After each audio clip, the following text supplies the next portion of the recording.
गांव में एक आदमी रहता था। उसका नाम था राघव। पैसों की कोई कमी नहीं थी।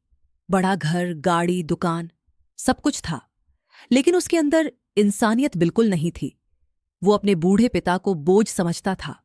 हर दिन उन्हें ताने देता, आपकी वजह से मेरी जिंदगी खराब हो गई, ना जाने भगवान आपको कब उठाएगा। उसकी पत्नी और छोटा बेटा ये सब रोज देखते थे।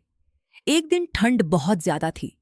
राघव ने गुस्से में अपने पिता का कंबल छीन लिया और बोला, एक ही कंबल है घर में, इतना खर्चा मैं आप पर नहीं कर सकता। बूढ़े पिता चुपचाप कांपते रहे। तभी उसका 10 साल का बेटा अंदर गया और कैंची लेकर वही कंबल आधा काटने लगा।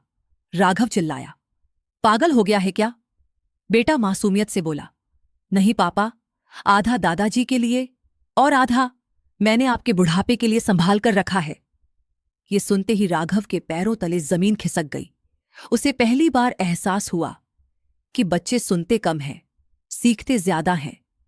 उस रात राघव सो नहीं पाया। उसे अपने हर शब्द याद आने लगे। अगली सुबह उसने अपने पिता के पैर पकड़ लिए। मुझे माफ कर दीजिए पिताजी, मैं बहुत बड़ा पाप कर रहा था। बूढ़े पिता की आंखों में आंसू आ गए। उन्होंने कांपते हाथों से बेटे के सिर पर हाथ रखा। कुछ महीनों बाद राघव पूरी तरह बदल चुका था।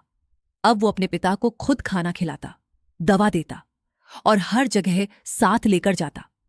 गांव वाले भी हैरान थे कि इतना कठोर इंसान अचानक बदल कैसे गया। लेकिन कहानी यहीं खत्म नहीं होती। एक दिन राघव की दुकान में अचानक आग लग गई। सब कुछ जलकर राख हो गया।